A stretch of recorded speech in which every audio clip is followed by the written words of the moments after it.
Hey everybody, I'm Kat Newport, conflict to growth architect, change navigator, and founder of Oculus Inc.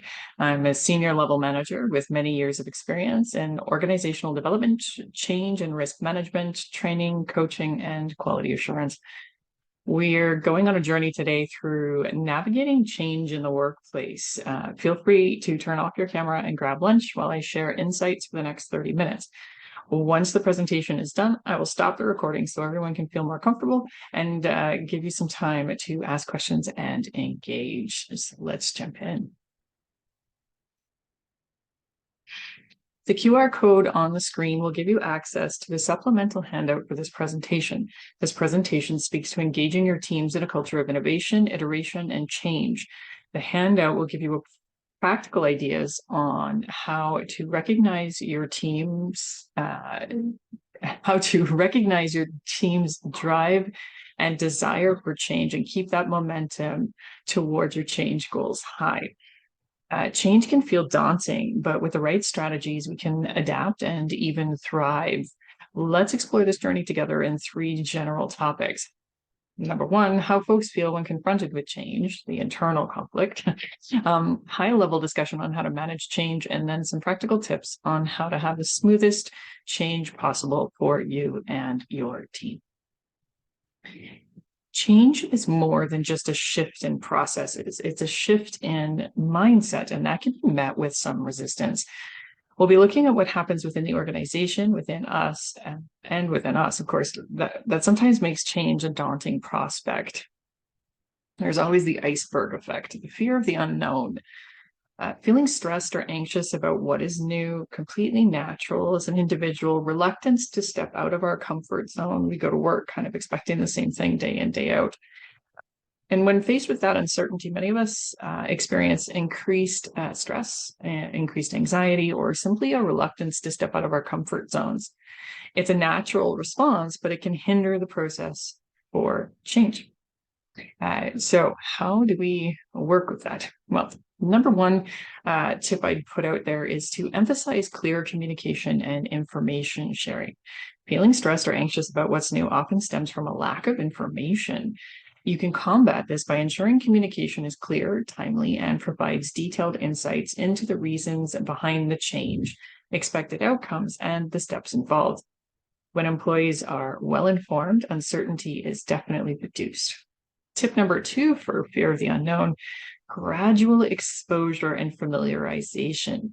Reluctance to step out of the comfort zone can be eased by gradual exposure. Consider introducing changes incrementally, like stepping stones across a very wide stream or a very wide river, or even providing opportunities for hands-on experience in a low-risk environment. This allows individuals to become more familiar with the new processes or whatever it is you're changing in a controlled manner, reducing anxiety. The roller coaster, that feeling of loss of control. So change might disrupt routines and power dynamics. So that feeds that loss of control. Some worry about losing control over familiar processes. And this fear of losing control can manifest as opposition to new processes or a reluctance to delegate responsibilities. One of the techniques to take a look at here would be inclusive decision-making, as inclusive as you can make it.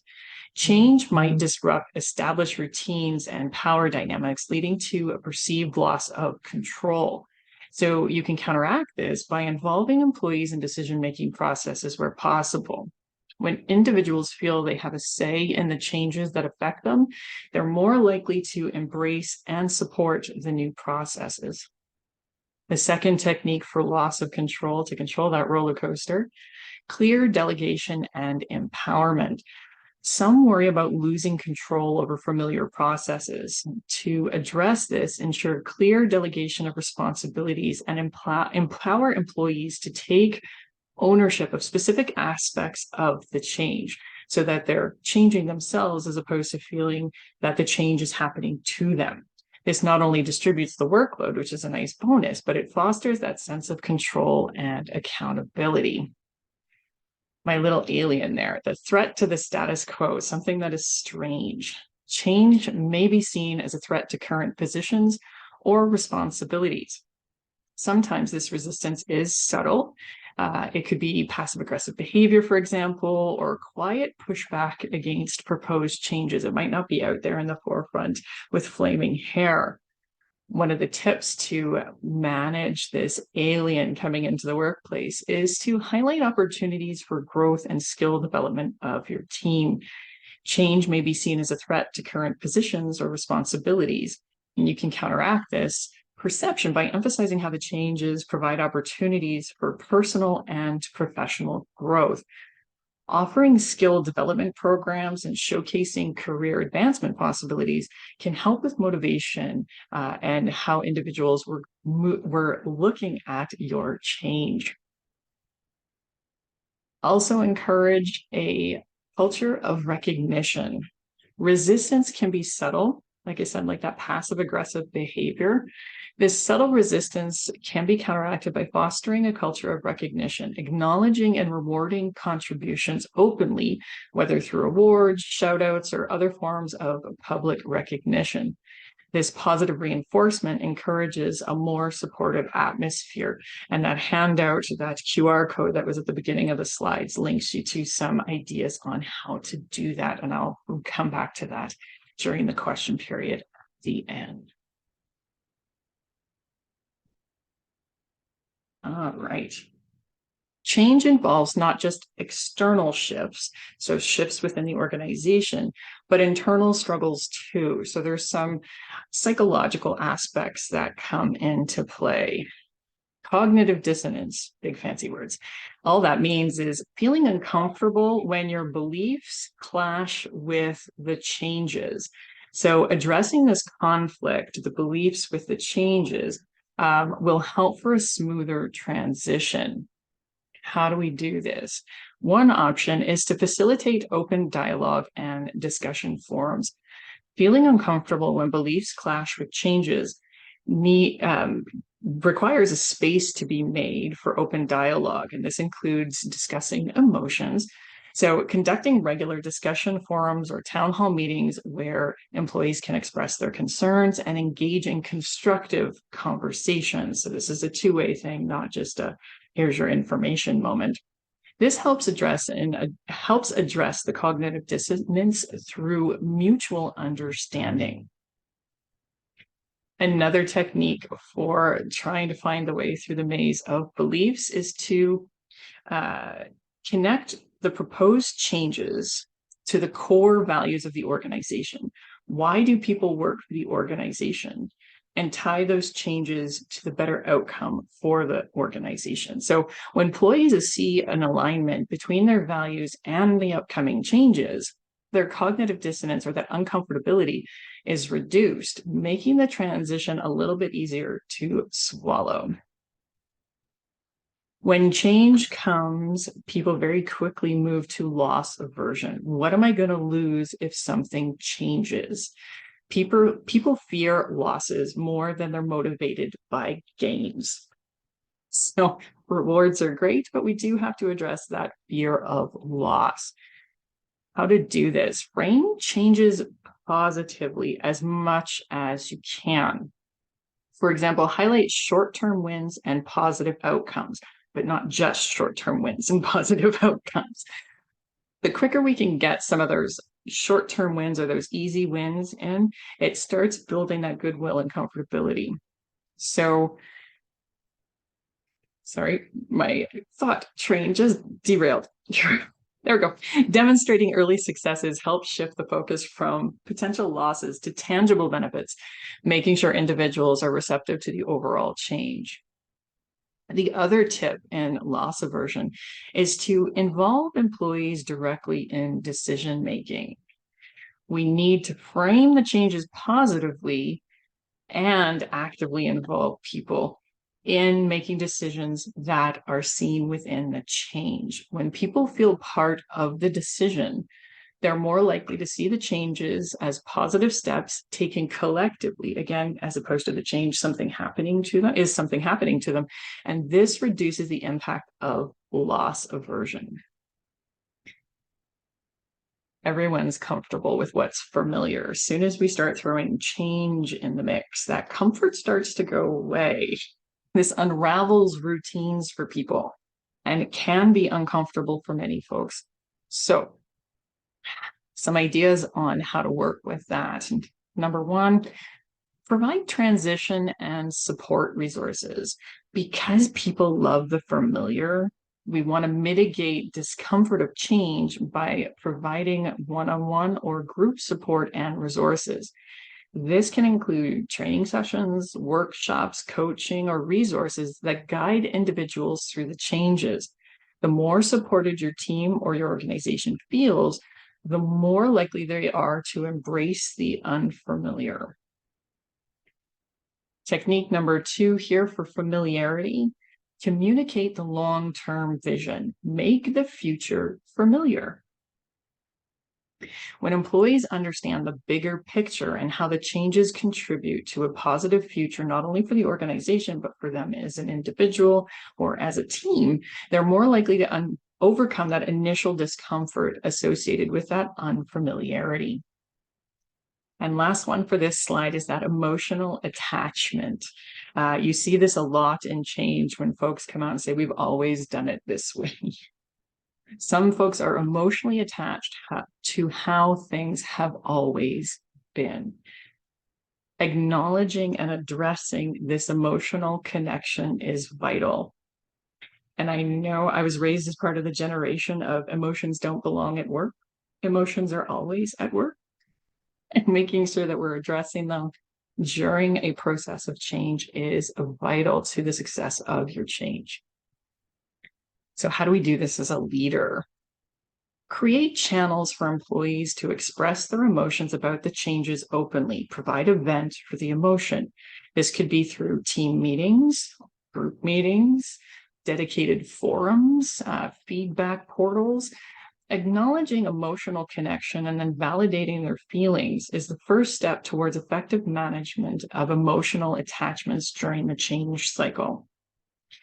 And again, I've said it before under one of the others, I'll say it again, that personalized support and assistance can be very helpful, particularly for individuals who are struggling with the change more than others. This could be mentorship, counseling, additional training, or coaching to help them navigate the emotional aspects of the change more effectively.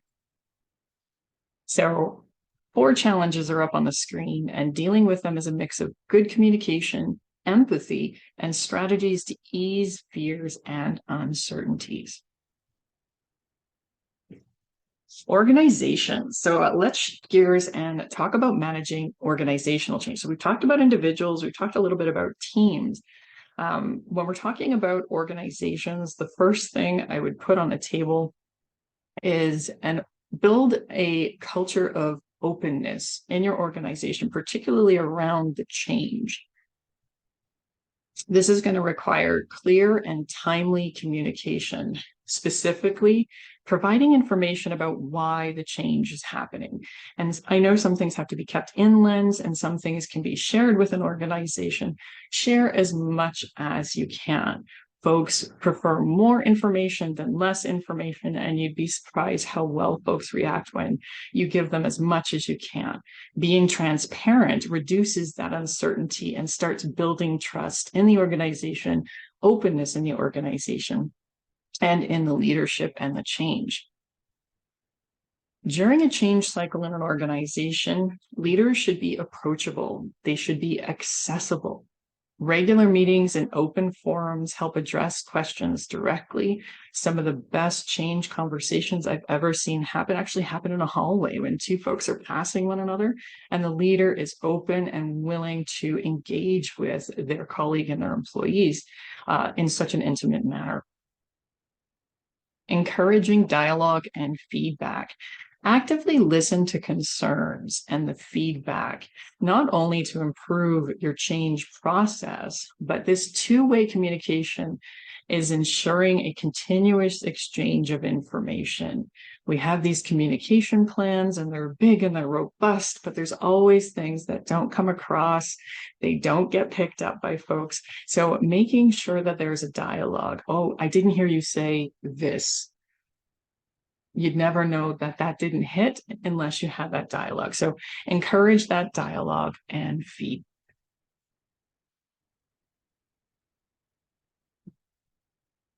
So change becomes even more manageable when the organization fosters a growth mindset. How's that for a buzzword? A growth mindset. So how do you foster a growth mindset in an organization? First one, learning opportunities. When an organization looks at challenges or changes as opportunities for growth, it feeds the growth mindset. Our market share is down. This is a challenge. How do we face the challenge? We have a new product line coming out. This is a change. How are we managing that challenge? Workshops, webinars, and training programs can definitely help with those learning opportunities. Coaching and mentoring can also play in here as well. Cross-functional exposure. There's two camps on this, typically, not a lot of gray, that this is a great idea, exploring different roles and projects to enhance the adaptability of your team members. The other camp, I have enough work to do, I don't need to do somebody else's work. So there's usually two camps when I promote this. But having teams understand one another and see from each other's perspective, for example, administration coming down and experiencing life on the production floor can be very, very helpful when administration goes back to their office or vice versa. A workforce exposed to diverse experience is more versatile. They trust their skills more. They know who to reach out to. They know who to collaborate with. And they build their leadership style through those collaborations. An organization can help by promoting resilience as a core competency. Training on stress management and emotional intelligence is absolutely vital. We all work with folks. We work with people all the time. Managing the stress that can come with those relationships and building that emotional intelligence in your leaderships or future leaders, absolutely important. And leaders should be leading by example, sharing their own experiences. And again, I come from a generation when leaders were the hero. They knew everything. They had all the answers. When you don't have the answers, this is a good time to share that with your team. I don't have the answers. How are we going to move ahead? Build that collaboration, build that vulnerability, build those relationships. That's where you find your feet as an exceptional leader. Agile methodologies. Derived from software development practices, these offer a flexible framework for team collaboration. It emphasizes an organization that is iterative. So make a little bit of progress as best you can, then improve on it, and then improve on it, and then improve on it. And this can definitely feed into that change management where we don't have to go from state A to state F in one giant leap. It can take a lot of the pressure off the change. Regular team check-ins and a willingness to adjust plans contribute to an enhanced team resilience. No, we can't get to F today. Can we maybe get to D? Making sure that we're all on the same page, working within our capacity. Empowering individuals, supporting your teams directly through change. So how do we do that as leaders? Tailored training programs, offering training programs that match specific skills needed, and not only the specific skills, but your specific organization. There's lots of training out there that is very general, but if you're taking training for a manufacturing organization that was designed for a manufacturing organization and trying to apply it to a service industry, there's going to be something missed in translation. Folks learn best when not only the specific skills are tied to what they need, but the specific situations as well. Customized development plans guide skill enhancement. Each individual is unique in your org. Recognizing and rewarding adaptability. So instead of, yay, you met your sales quota, yay, you did all the things we needed to adapt in this quarter. We have hit our innovation targets. Adaptability and innovation are the gold star for this team. It looks at recognition a little bit differently. Incorporate that adaptability mindset into your performance metrics if you have them.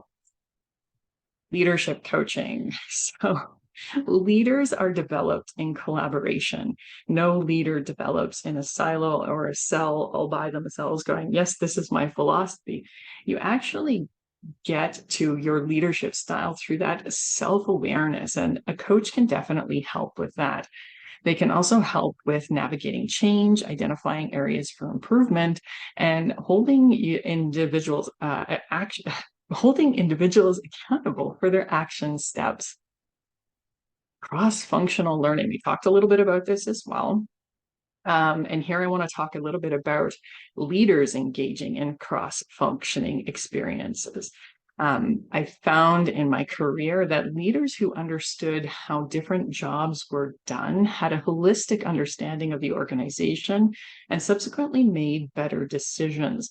Leaders who came from, say, sales, and now they're a vice president of operations, there was a gap in knowledge and experience. So cross-functional experience where, yes, you have experience in sales and you're a very good sales manager, we need some experience on the floor. How does that product get built? This exposure helps leaders adapt their styles to different contexts and fosters versatility and resiliency. Book clubs or learning circles. So again, we're all very busy. I'm not saying you have to do them all. I'm just giving options. Forums for leaders to participate in discussions on leadership and change management philosophies and literature are very, very helpful. Each leader finds a philosophy or multiple philosophies that resonate with them the most. The more they're exposed to and can discuss that with people in the organization, the better they feel inside that I am a leader and my leadership style is like this. Collective learning allows leaders to share insights, discuss applications, and deepen their understanding of effective leadership within the organizational context. I can very easily step out of my organization and go way over there for training and come back. But there's going to be a gap between what I've learned and how do I apply that in my role, in my company. Mentorship programs, last one on the slide. Connecting experienced leaders with those navigating change facilitates valuable guidance and support. Insights and experience exchange contribute to ongoing leadership development. You get information from someone who is in your industry, how they've managed it in the past, and how does that go with your leadership philosophy. So those mentorship programs can be very valuable. So incorporating some of these practical tools and ongoing development opportunities equips leaders to navigate change effectively, fostering a dynamic and responsive leadership culture. So I'm in the home stretch, and these are the takeaways for today. Acknowledge internal challenges. Recognize and address internal challenges, including the psychological aspects of resistance. Leadership plays a pivotal role in navigating these barriers effectively. Cultivate resilience and adaptability. Openness through transparent communication and accessible leadership reduces uncertainty, and nurture that growth mindset, continuous learning, recognition of resilience as a core competency within the organization. Leadership during change. Leaders must balance empathy with decisiveness, being able to make a good decision and act with empathy.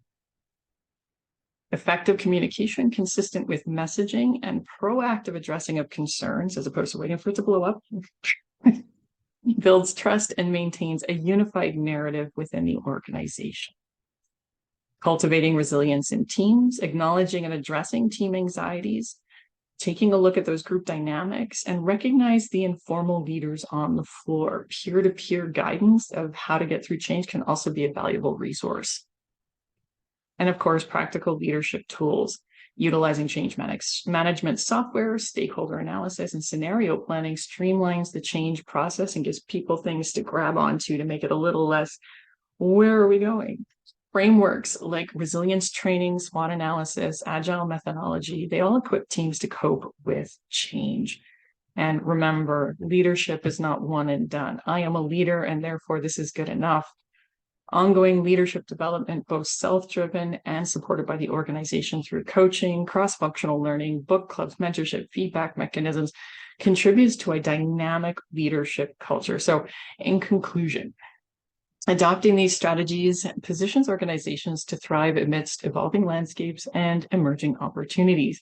Embracing change as an integral part of growth ensures sustained organizational success.